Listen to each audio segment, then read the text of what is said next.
when you begin to um, think differently, by that I mean when you um,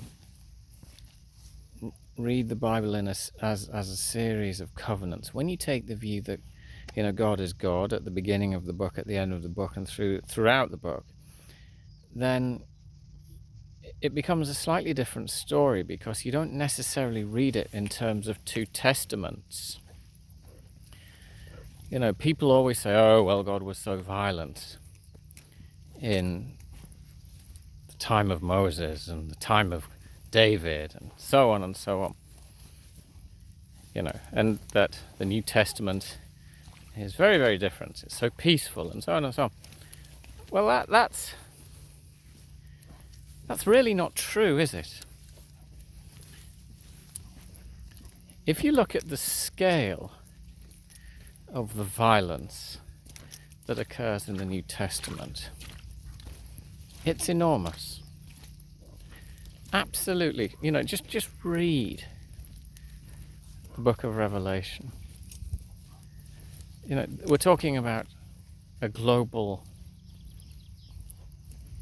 just nightmare scenario, really. So I try to read the book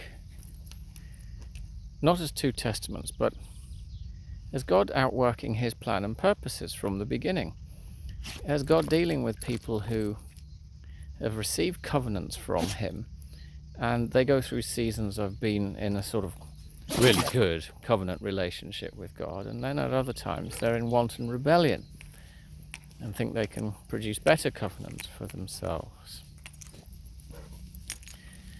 And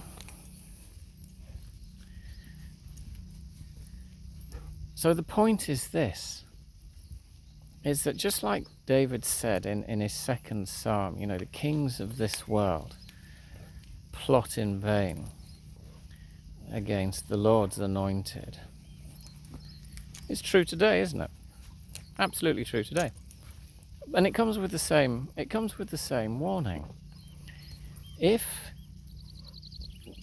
humanity decides to plot in vain, if we are in agreement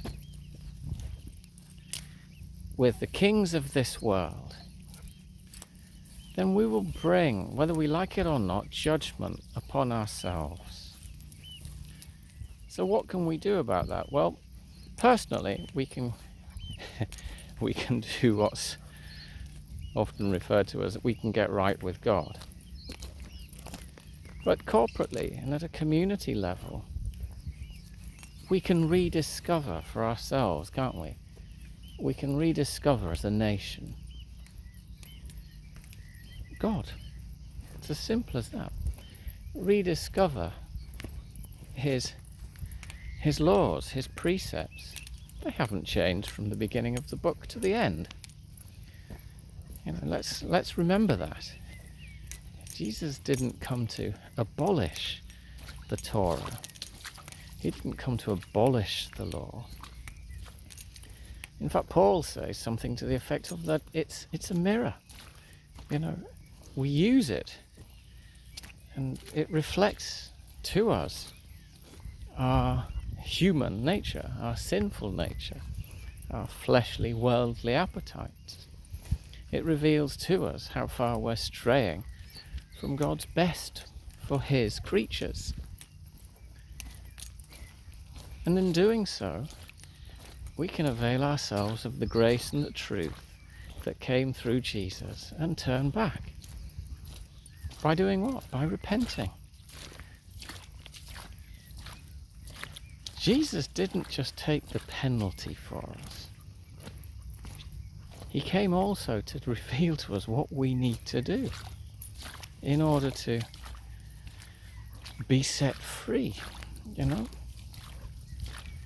So we can, if we choose, as a people, we can decide to turn back, can't we?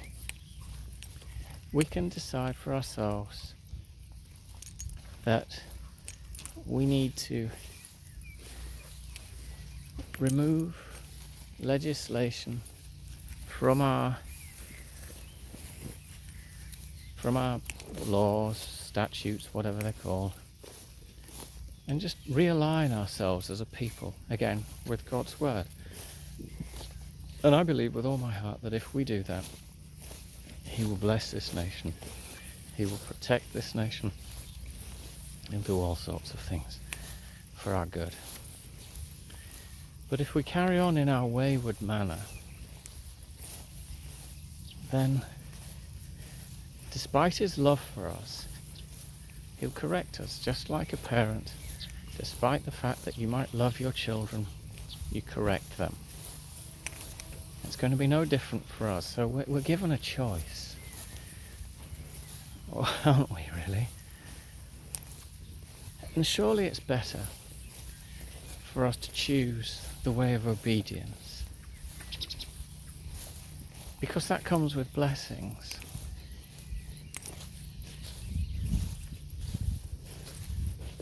Whereas the correction, well, you don't get to say what that looks like or sounds like, do you?